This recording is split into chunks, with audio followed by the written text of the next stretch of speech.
I'm going to pretend like I'm going to sit in this chair, but I probably won't really sit down at all. And some of you all may have saw this wonderful TV we have behind us and thought, oh good, it's a movie day.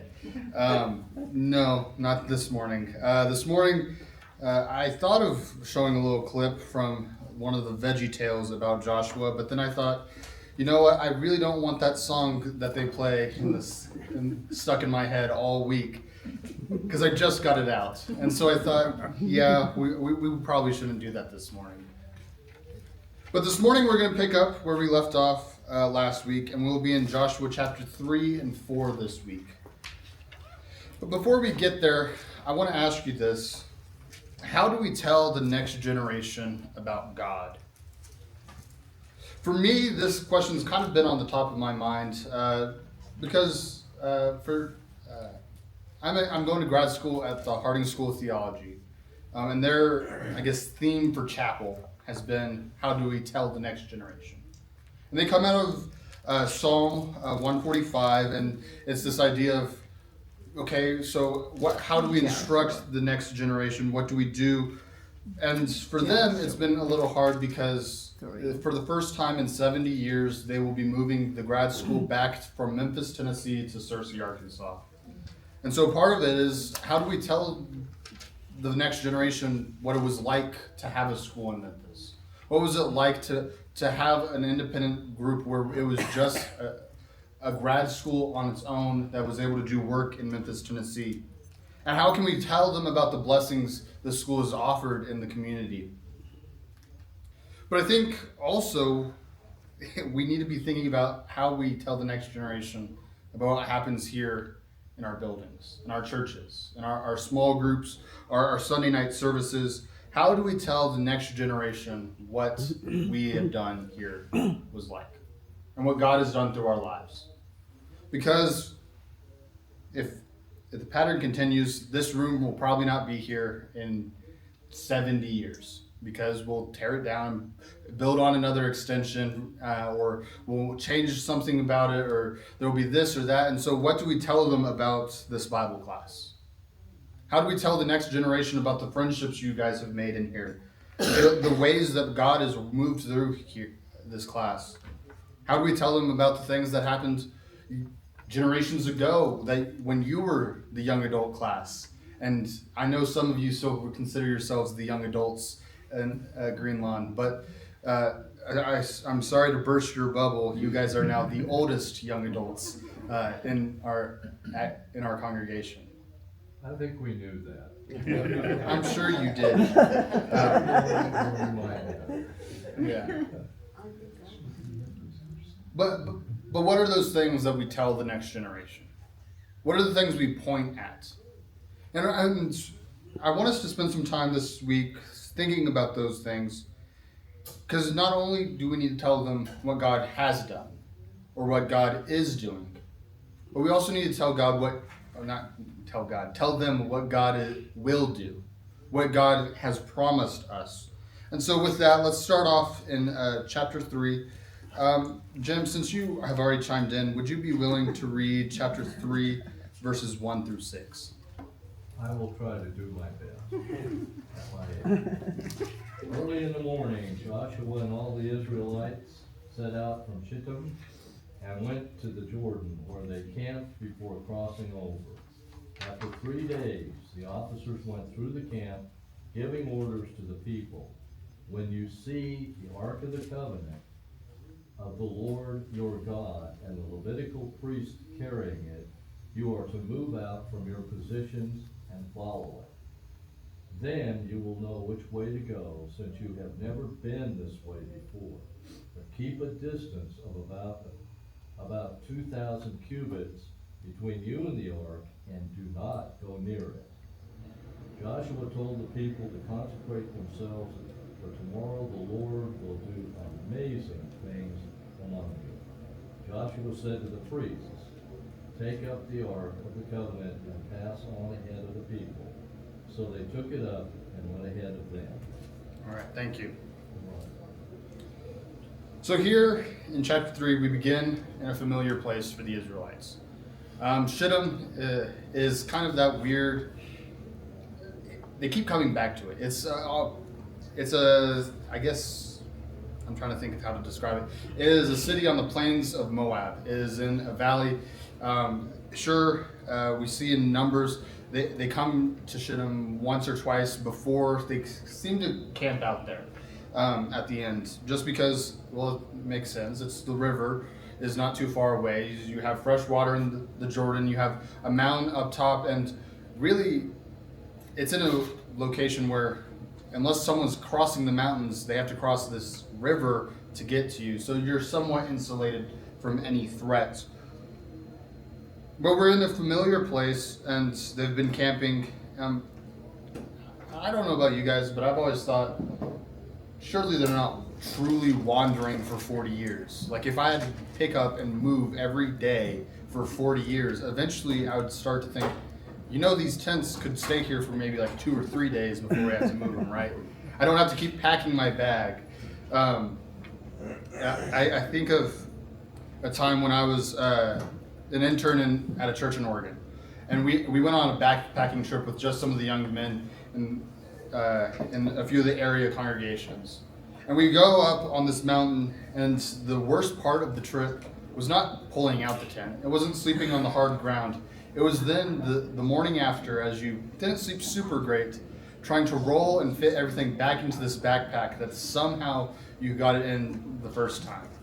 And you have to sit there and think, well, surely there's a better way of packing this tent. Surely there's a better way to pack this sleeping bag. Because I sit here and no matter what time it is and how much energy I have, rolling up a sleeping bag seems to be the hardest thing to do, especially to get it back into that original sleeve that they gave you at the store. And so by the end of the week, eventually that sleeping bag was just kind of stuffed in there. The tent was in there as well, and luckily I had eaten enough of my food that there was a slightly more room in the bag. And I have to sit here and think, well, surely the Israelites were sitting here kind of going through the same thing. Come on, Moses, can we not move as much? Can we not have to pack up and put it away and stuff all this stuff back in our bags just to move slightly down the road? And so I do think that there is a good chance that by the end of Moses' life, he was probably getting to the point of, yeah, I'm tired of moving all this stuff too. We can sit here for a little bit while. And so that's where we pick up in chapter 3. We haven't even crossed into the promised land, but it is finally time for the Israelites to come into the land. And Joshua gives them commandment of, you are to follow the Ark of the Covenant into the land.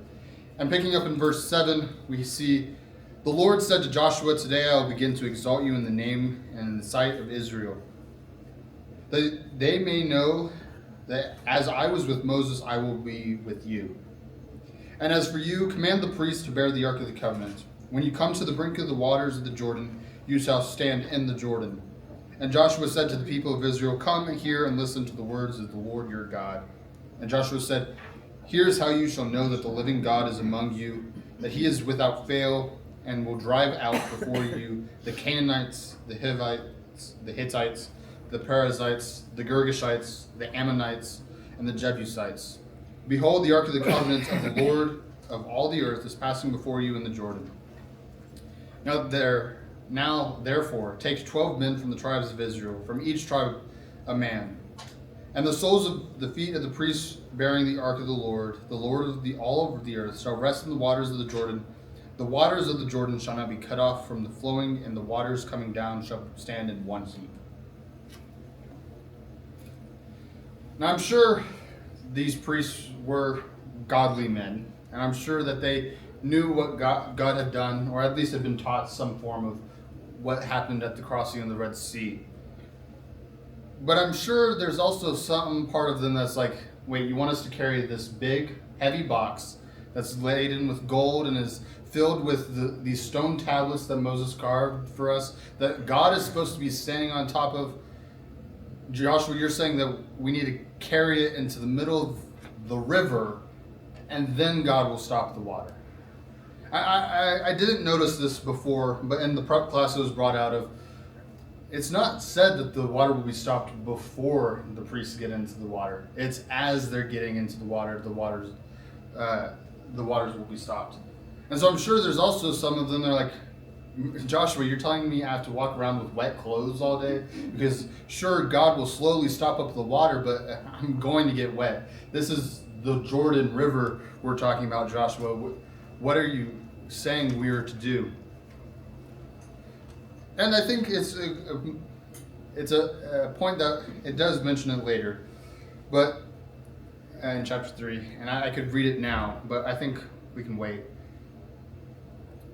This is the springtime. It's the flood season in Israel. The Jordan River is not at its drought levels, or it's not even as it is now. Now they have a nice hydroelectric dam blocking the output from the Sea of Galilee, keeping the water in the Sea of Galilee and stopping it from running down the Jordan River. But back in their times, the water is just going to keep flowing. It's going straight from the mountaintops in southern Syria and southern Lebanon, and the snow is melting and it's running off the waters and it's pouring into the Sea of Galilee. And when the Sea of Galilee reaches its full, more and more water will just flow down the Jordan River.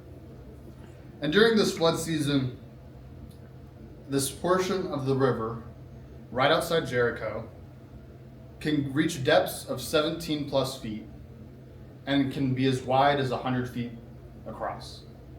Now, I don't know how many of you have driven from Texas to Oklahoma and have had to cross that Red River, especially when it's full. I know for a long time when I would drive to see my grandparents, or I wasn't driving, my parents were driving, I would always look out and they're like, hey, we're crossing the Red River, and you look out and it's like a creek.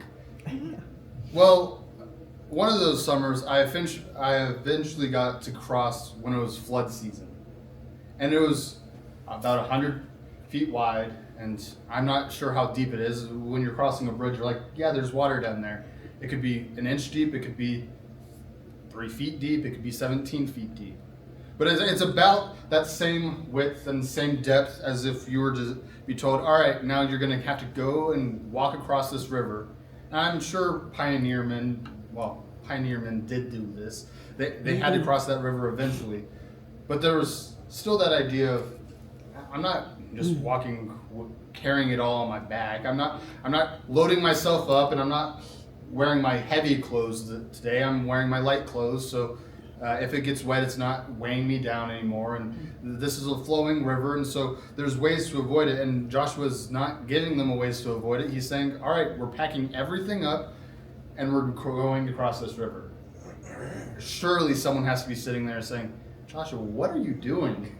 What are you talking about? This river it's something that would be impossible to cross. I think of the Oregon Trail video game. I'm not sure how many of you are familiar. But the Oregon Trail, it was one of those very first computer games, and everything was either green or white on the screen. Well, I guess black, because that's the color of the screen.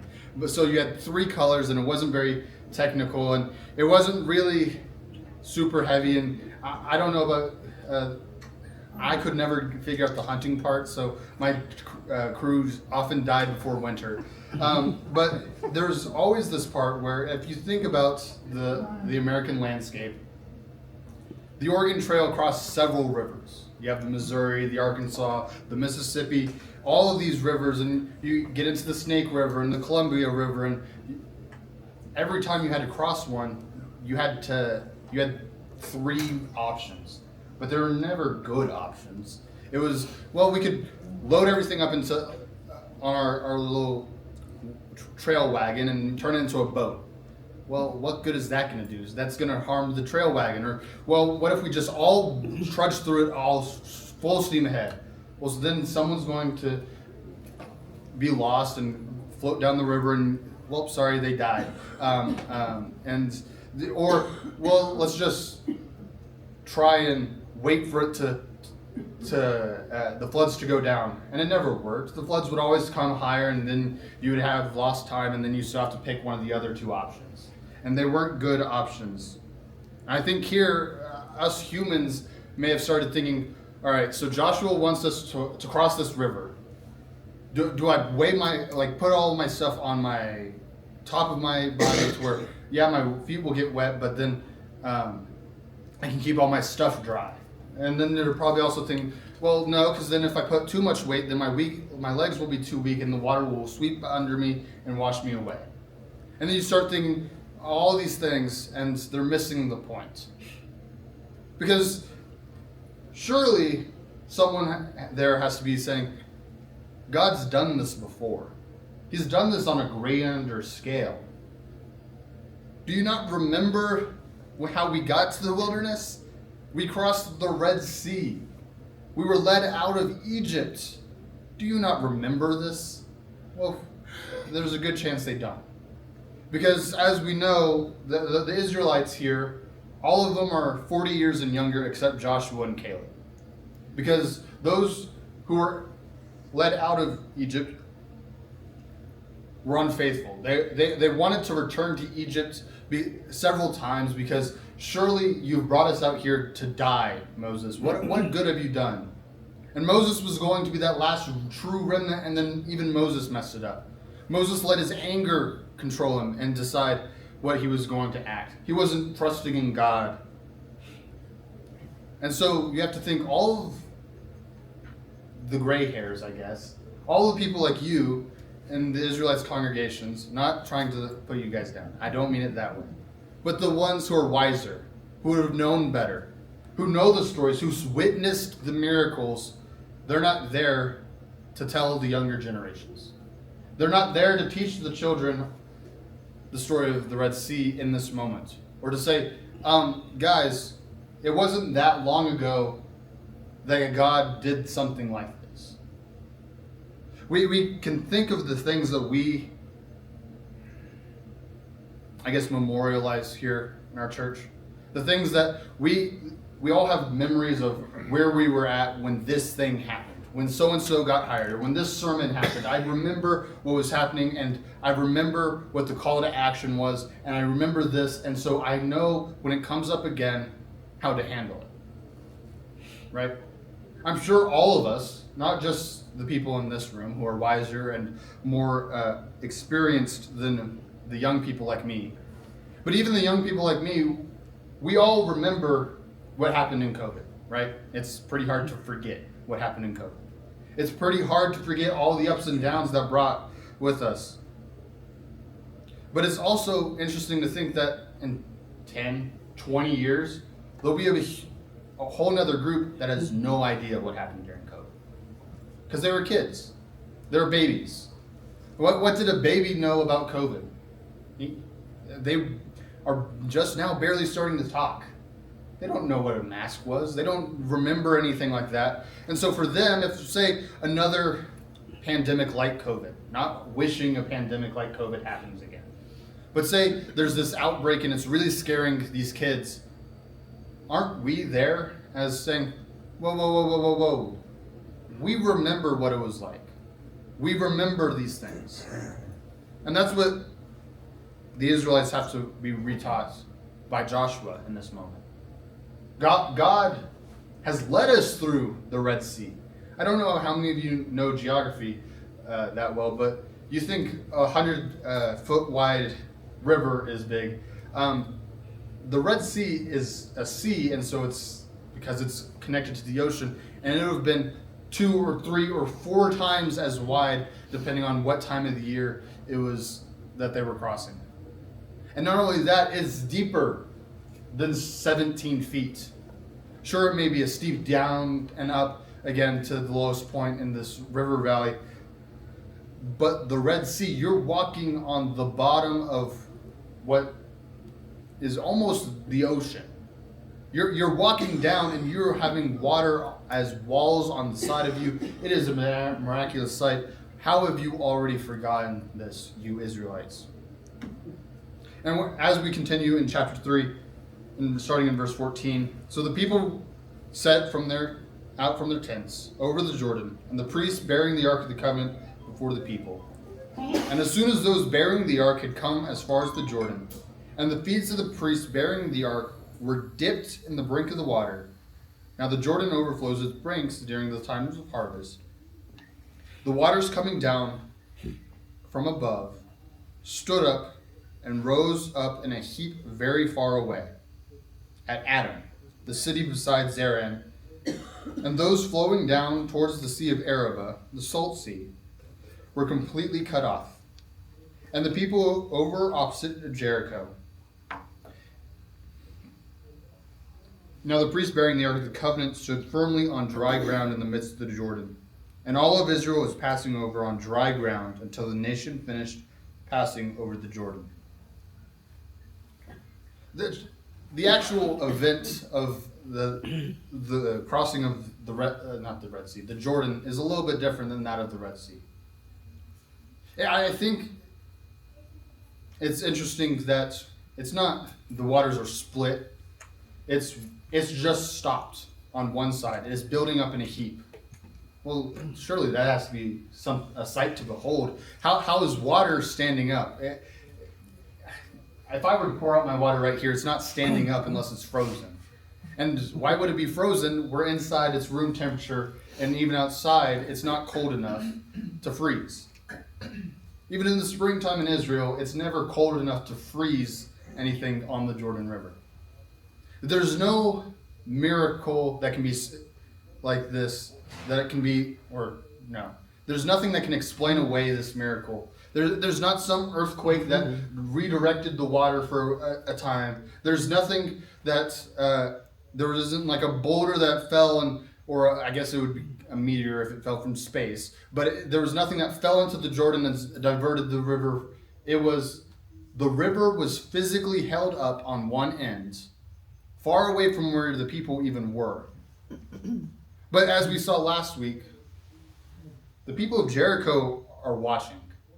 And surely they have to be sitting there and thinking, wait, this is not what normally happens. I don't know how many of you guys have seen rivers be held up at one end and stand up in a pile. But if you were to walk outside and see that happening today, one, you'd be pretty concerned because where's the river in Lubbock? But also, you'd have to sit there and think, wait a minute. Maybe God is doing something, and this is not like these other things I call God. Not saying that we don't know who God is. We know who God is. But if we were, say, Canaanites, and we had just come out of a worship of Baal, and we walked out, and you have to sit there and think, well, that wasn't Baal who stopped up the Jordan. I don't know who this is. And, well, I see these Israelites crossing over on dry ground. This must be the Israelites' God. I don't want to mess with the Israelites' God if he can already do this. Because they're seeing something miraculous happen before them. But what is their response? Unlike Rahab, who begins to have some form of faith response. We could debate how well she knows God. We could debate how well he does this or that. But she has some understanding greater than those others in the area. She has some understanding of this God is not a God I can run from. This is a God I should fear. This is a God who is completely different than these statues I have in my house, or in my neighbor's house, or in the town square. This God is someone to be feared, and I need to pick my side, and I'm picking the side with God. But now we get to the memorial in chapter 4. Bergan, Yeah. before you go on that, I just want to point out the hugeness of this event. There's one little statistic that he tells the Israelites, don't come within 2,000 cubic feet of the Levites to watch them as they come around. Well, 2,000 cubic feet, according to my notes in my Bible, is 3,000 feet. That is 10 football fields. Yes. Don't come within 10 football fields of them. So they touch the waters stand up a great distance away, all the way down to, this area. And so they're not supposed to come within 10 football fields of them. Yeah. And you've got 2 million people to cross in this humongous area. You've got the the aura of 10 Super Bowls right there. I mean, you know, if you think about that. And all these people are watching the Levites here in the middle of the river. This is a humongous thing. And if you compare it with crossing the Red Sea, they're running. They're running away. They're running away from the Egyptians. They're getting away. Here, God is welcoming them to the land. You know, they're preparing for military, but God said, "Here it is. Come on across." Yeah. Now that's a good point, Jess. I was thinking about the priest who carried the ark, stopping in the middle and waiting for all those people to come across. Can you imagine what that was like? Yeah. If you thought it was a big deal to wait on thousands and millions of people to cross the Red Sea, now you have to stand there holding the ark. You can't set down the ark. And it's You have heavy. Yeah, it takes 4 people to lift, and so if one of them starts getting tired, all of the weight's being shifted to you. And quick aside, recently I helped Stephen, the youth minister, move his piano, and we had probably 3 youth boys. Stephen and myself were moving this piano. And suddenly one of the youth boys got tired, and so all of the weight of the piano was on me as I'm trying to lift it onto this trailer, and I'm sitting here trying not to fall over and have this piano crash down upon me. And I have to sit here and think, a piano would probably be nothing compared to the Ark of the Covenant. Because at least a piano's mostly hollow. It's heavy wood, yes, but this box that they're carrying is also pretty heavy wood, and it's solid, and it's coming from these ancient trees that were probably old growth, because why would we be chopping down these sacred trees? Hardly ever. We're not building houses out of this wood. We're building sacramental ornaments. We're building the tabernacle out of this wood. And then they put gold upon this, and I'm pretty sure gold is a lot heavier than the strings and all the little fine-tuning instruments that are ever inside a piano. And so I have to sit there and think, yeah, these priests are exhausted from holding the Ark of the Covenant as they're waiting for 2 million people to cross into the land. And they can't even really be sure that everyone's has crossed over until Joshua comes back in chapter 4 and says, all right, you can come out. And that's only after Joshua sends 12 men, and I'll just paraphrase chapter 4. He sends 12 men into this river valley, or the riverbed, and says, go pick up 12 stones, 1 from each tribe. And you are to bring them back, and we are going to set up a monument. And then Joshua heads down and decides, you know what, I'm also going to build a monument of 12 stones in the middle of the river.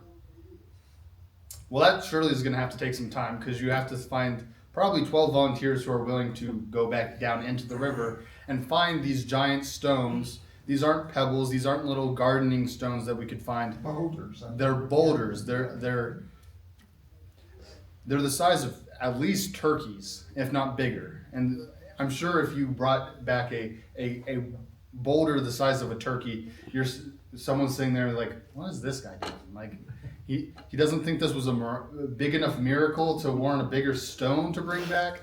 Like, get a load of this guy. But it's one of those. They're bringing up these stones, and they build a monument or a memorial for the people of Israel. Yeah, in that moment they can say, yeah, we've crossed the river, God has delivered us. But as Joshua describes it, it's not just for that. It's for your children and your grandchildren, for when they come back to this spot. And they have a child say to them, Grandpa, what happened over here?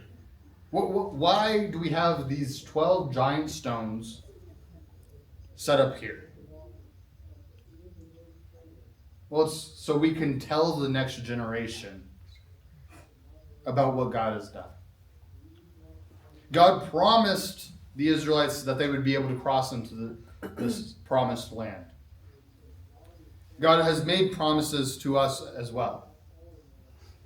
So as we've kind of already done, as we open this morning, what are some of those monuments we set up for ourselves? I think of, in my grandma's house, she has pictures of people I've never met. And I'm sure you have pictures that some of your grandkids have never met. And I have no idea who these people are. And I have to sit there and think, it's kind of weird that you just have to me, it's a random person's picture. That's not what my grandma sees. She sees a friend, a family member, someone that was near and dear to her, someone that taught her something. Maybe it was how to ride a bike. Maybe it was something small like that.